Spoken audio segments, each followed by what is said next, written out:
Here's the 0-1. This is going to be a tough play. Bryant, the Cubs lead the World Series. Bryant makes the play. It's over. And the Cubs have finally won it all.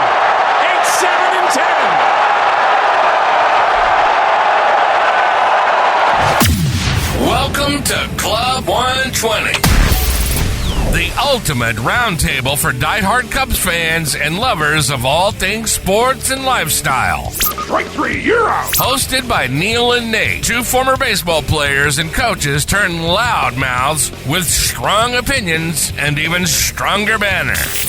Get ready for quick-hitting, time-answer segments packed with wit, laughs, and the occasional heated debate. From analyzing Cubs on-field action to diving into off-field drama, no topic is off limits. So grab your glove, pour a drink, and pull up a seat at Club 120, where the banner's quick, the takes are hot, and the Cubs always come first. Let's get started. Play ball.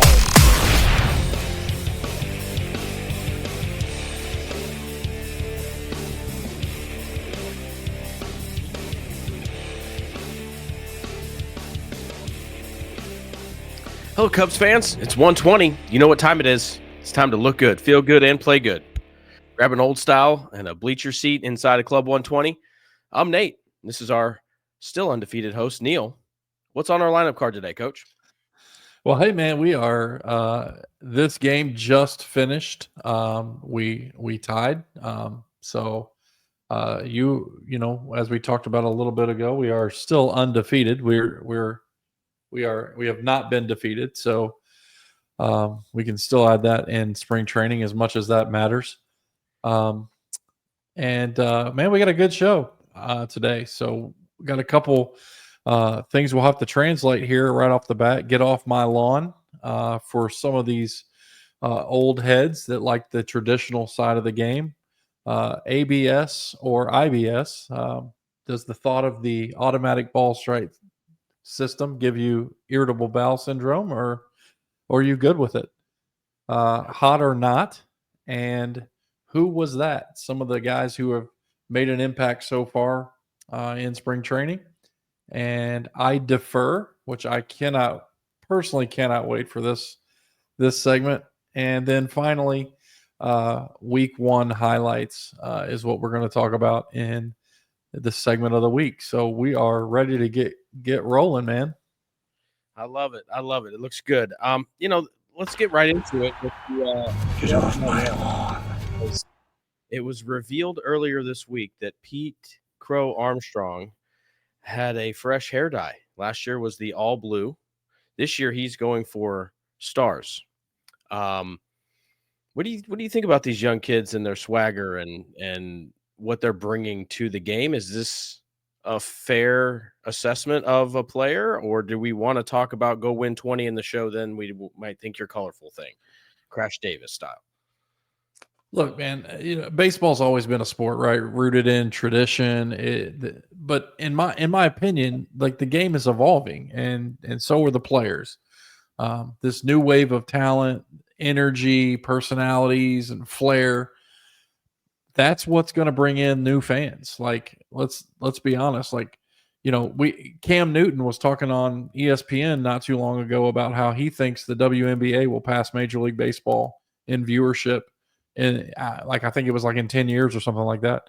I don't think that's the case, but if the game doesn't evolve and we don't follow these young stars, and the old school mentality that act like you've been here before, respect the game, and these unwritten rules that it's time that they go away, I think you're going to push out new fans. Look at the impact stars like Tatis and Acuna and Jazz Chisholm, like players who bring style. They electrify stadiums. They're generating millions of dollars, and not just dollars, but views online. Like, it's fast paced. Like, I think it's time we have to get on board with these new guys, or we get left behind, man. I agree. I think that's some good spots there. You know what I really enjoy seeing, and that we get to see this firsthand, honestly, is where those two worlds collide. and we watch it every pregame after warmups when Ian Happ has now taught PCA exactly what to do in the outfield. After they throw their last warm-up, they turn to the crowd, and Pete says, thank you to the right center field. He says, thank you to the left center field, gets them going. And it's a tribute, right? And Hap started that a while back. And I'm sure somebody gave that to Hap, right? This is what we do out here. And these are our people. So it's really cool to see that. So I'll give that, where that's blending.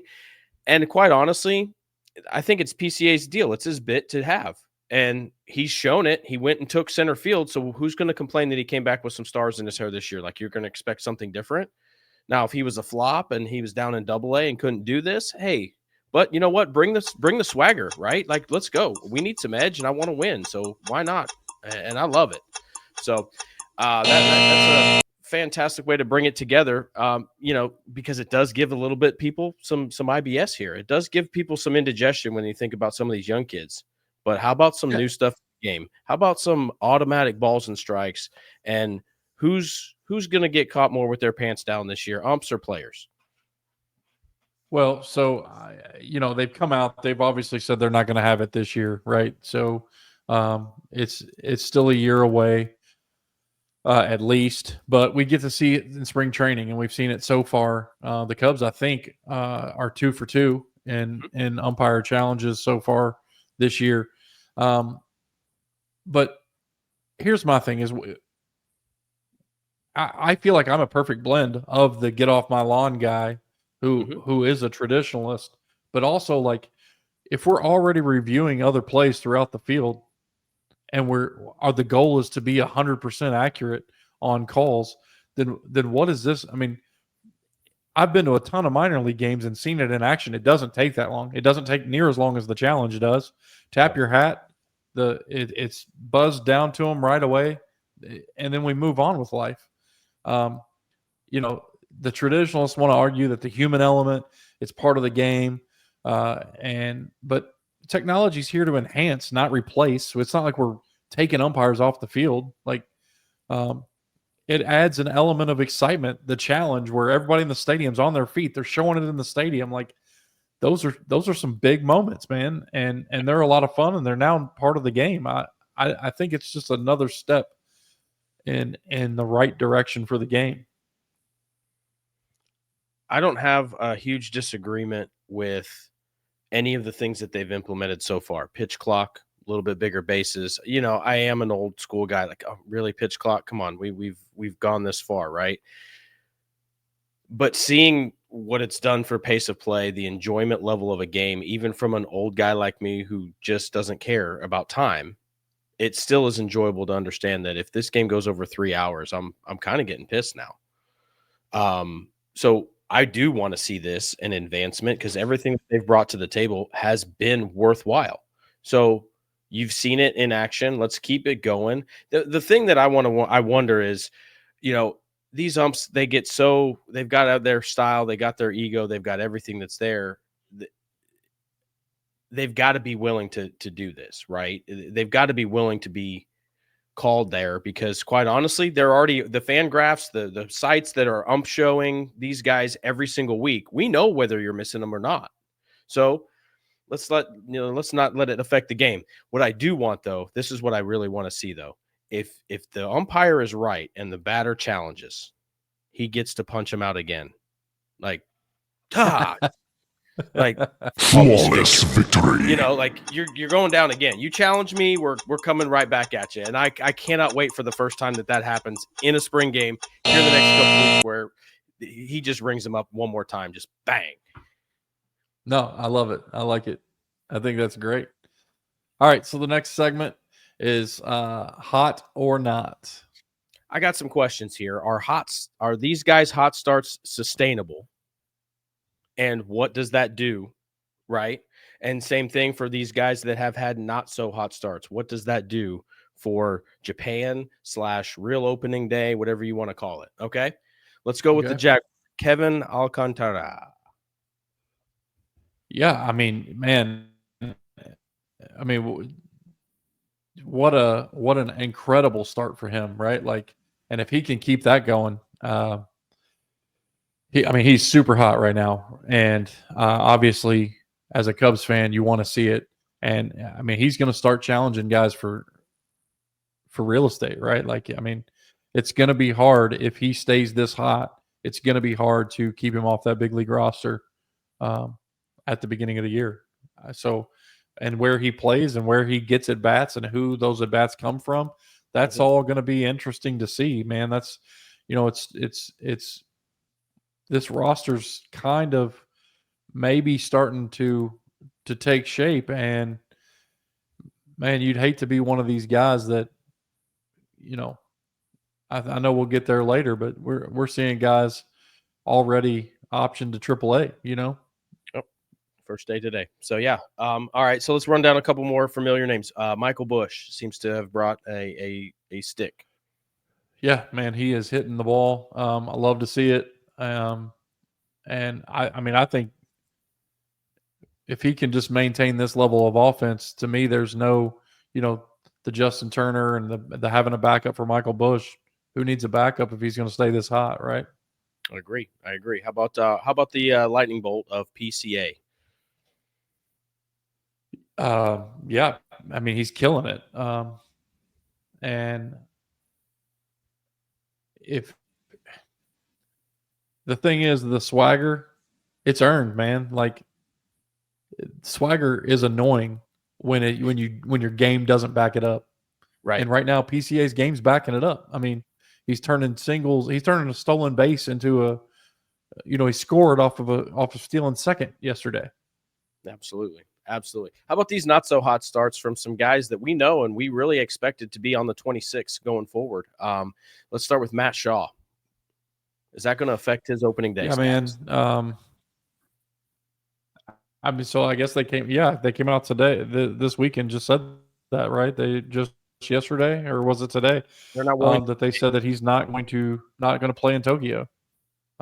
So this oblique thing that they told us was a grade 1.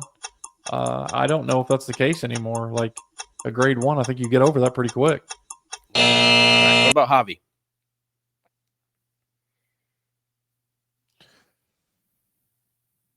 Man, I don't know. I think Javi's going to start AAA. Okay. Bullpen's too crowded. We got too many arms out there for him to be. So. Okay. And let me give you one more, and that will lead us to our next one is Nico.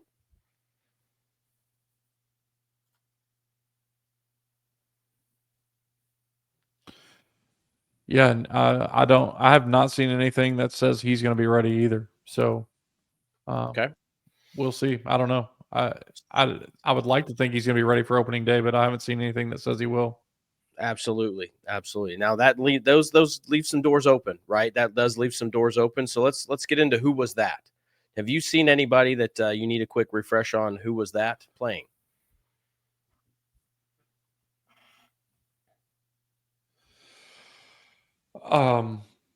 Well, I don't need a quick refresher on him. I mean, he was on my radar. I think he was probably on your radar. I don't think he was on many people's radar though, and that's this Jonathan Long. Mm-hmm. The kid looks like Aaron Judge, right? And like that's all the comparison. Like, he's huge.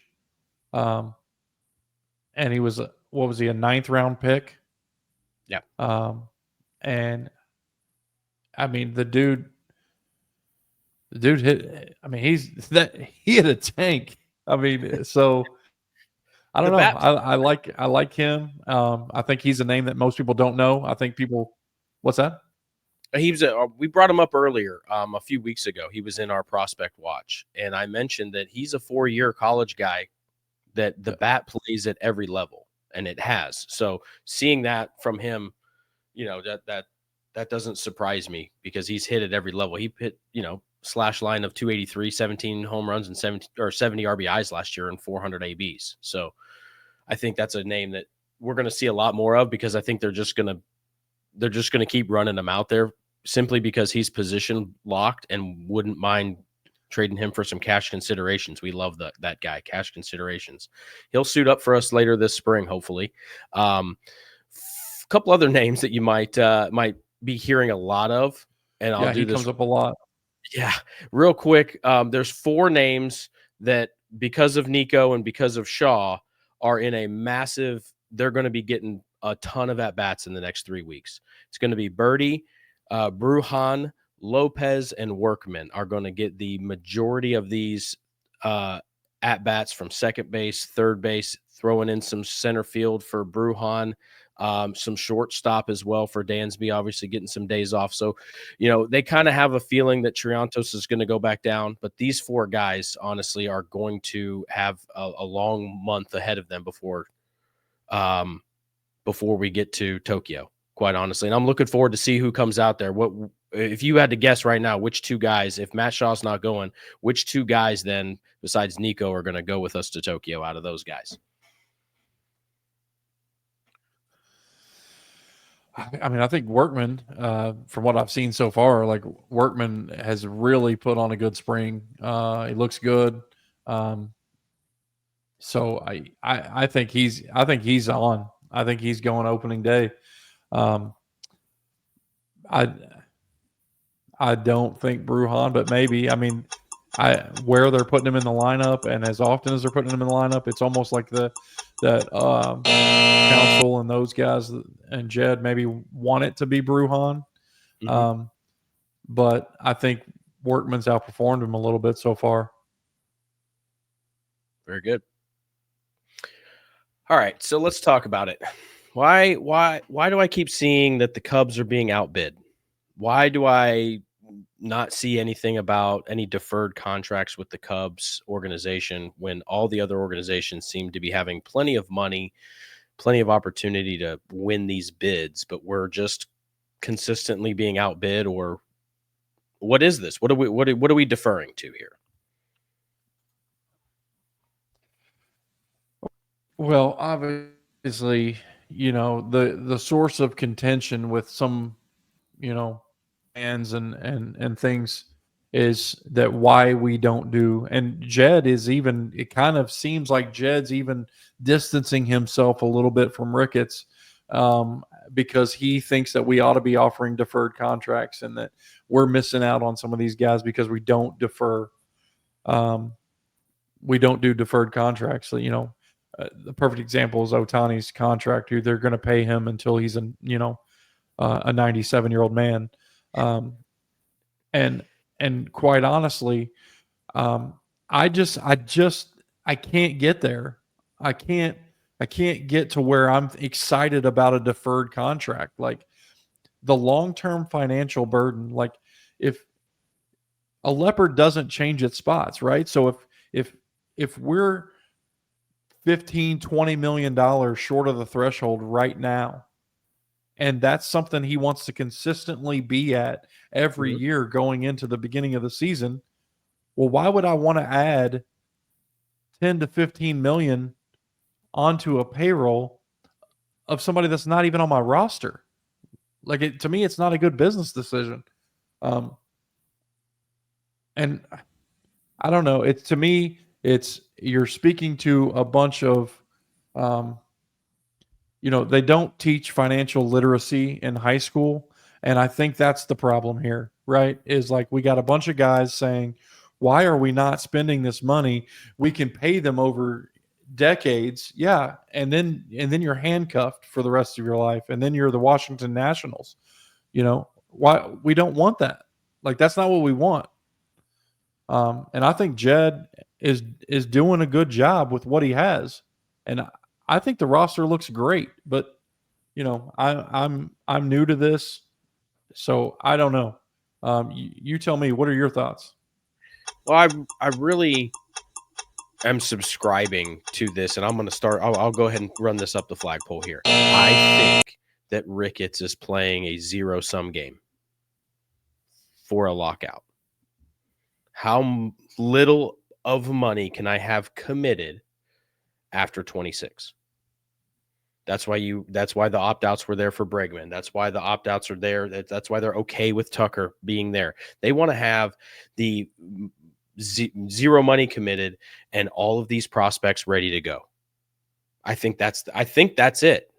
So this whole plan of Jed's final year, everything leads to, can we compete with this way? And if so, we have no money committed, rebuild the roster the way you want to, Jed. Here's a massive renewal contract. And here's the world now that we know you can do this on the way we want you to do it. That's what I think it is. It's Ricketts' zero-sum game, and Jed has to position himself accordingly because he might not be involved in it, but Ricketts is still running the show. Yeah, and I don't know. To me, deferred contracts are the most unattractive.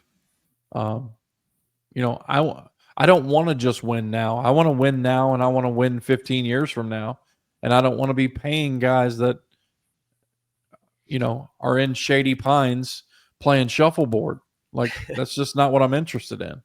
Well, I mean, I think the Mets and the Rangers and the Nationals are still paying Max Scherzer this year. So I mean, we can get into that. You know, those are some fun notes heading into this season. But the reality is we're riding high. We're riding really, really high. So as we close this week out, let's take a look at some high notes from this week of 6-0-1 Cubs baseball. 6-0-1, folks, leading the Cactus League. What's been your highlight so far, Neil? Honestly, I think my highlight so far has been some of the returning guys flashing the leather. Yeah, like Ian Happ, I think's made 2 sliding or diving catches. Right. PCA's made a couple sliding catches. Dansby's made some really great plays into the hole. Like, to me, spring training, you don't see a lot of that right out the gate, you know. And then we're in week 1, and these guys are flashing some Gold Glove type leather, and man, I love to see it. So that's outside of anything that's happening at the plate, anything that's going on offensively, but defensively, when your guys who are going to start opening day are flashing that kind of leather in week 1 of spring training, to me, that tells me they're ready to go and they're chomping at the bit and can't wait to put the product on the field. Absolutely. I think there's hats have to go off here to Craig and the staff. They had a lot of moving pieces, right? I mean, two new bench coaches. They got an offensive game plan they have to rework. They've got new strength and conditioning guys, which to me seems like they've done a fantastic job of setting up a competitive environment. But hats off to the guys to sign up for this, right? We're going to Tokyo, whether you like it or not. And if you want to be on that roster, here's the cool things that's going to happen. Here's how this is going to go, but you better be ready to go because we're taking 26 guys for real games, and this is it. So you see those guys like your veterans taking care of their business because they got to be ready a week or 2 early, pretty much, right? And then you got the young guys following it up. So yeah, I mean, there's enough talent here to push this right to where they want it to go. I'm just glad that they all signed up for it. And there's something to be said for that. There's something to be said for grown men making millions of dollars signing up for one mission and knowing that it's in the middle of a slow ramp up period, right? Like this is supposed to be a slow burn. No, these guys came in hot. They came in ready to go. And I don't think we're here for an 83 win season. Quite honestly, Neil, we're not here for 83. What we see this week does not say I'm here for 83 wins. It says that I'm here to do something special, and I like that, and I get it. It's week 1, and listen, you can dump a whole month worth of terrible ABs for the next 6 weeks on me, but I can still tell you that this team was ready to play at some point, and you can come back to this moment. You can come back to this type of a week that says it doesn't matter who's on the field. We're just here to compete, and that's still at the end of the day what we're trying to accomplish. Yeah, and the other thing, you know, I like to see that the I'm not going to call them the bottom because, you know, the bottom of your organization's not getting reps in spring training, but the middle's getting a lot of looks, right? So what I like is that the difference between the top and the middle is not that far. And a lot of these games, honestly, you know, a lot of these games we're trailing going into the 3rd or 4th inning, and our middle's better than anybody else's middle so far because, the middle of the lineup, the middle of the pack, the guys that are fighting for a spot, they're digging their heels in the ground and they want to be there. I mean, they're getting stuff done. Right. Yeah. What's your biggest concern heading into week 2? What would you like to see, or what are you heads up about this week? Well, I wouldn't say it's a concern, but my biggest thing for me is to remember that it is just spring training and these games don't matter. Like, it's great to say, we're 6-0 and we haven't lost, but it's still spring training and it's still, these games don't matter. These games don't mean anything. But winning's fun. So we can brag about it if we want. And then the Brewers aren't 6-0. The White Sox aren't 6-0. We can brag about it all we want. And I'm going to continue to do so. Right. I think the pool has started now, right? The clubhouse pool has started on who's going to be the guy that's, in the pitching, especially coming out of the bullpen. Like, today's not my day. Like, I'm getting my 3 outs. Like, from here on out until they take the L, there isn't a guy coming in that's not going to give an A stuff because they don't want to lose that office pool. I can tell you that much. Right. Well, folks, that's a wrap on this one. We're gonna bring this around for another week of spring training action and keep some notes and all that fun stuff. Make sure that you to log in with us on the socials at Club 120 on all the socials. We do have a website as well. Is that Club120 Club120show.com? Beautiful. Club120show.com. Check it out, and we're working on some fun new opportunities out there for you guys. So check it out. Yep, that's where we'll be. We'll see you soon. Thanks for tuning in. Thanks for spending part of your week with us. As always, go Cubs, go. Go Cubs, go. This has been Club 120. Neil and Nate have practically spent their entire lives doing something centered around baseball. And with these guys, you're going to get quick-hitting, time-answer segments packed with wit, laughs, and, yes, heated debates. We hope you enjoyed the show. If you did, make sure to like, rate, and review. We'll be back soon. But in the meantime, you can find us on all social media platforms at Club 120 Show. And, of course, the website at www.club120show.com. Until next time, go Cubs, go!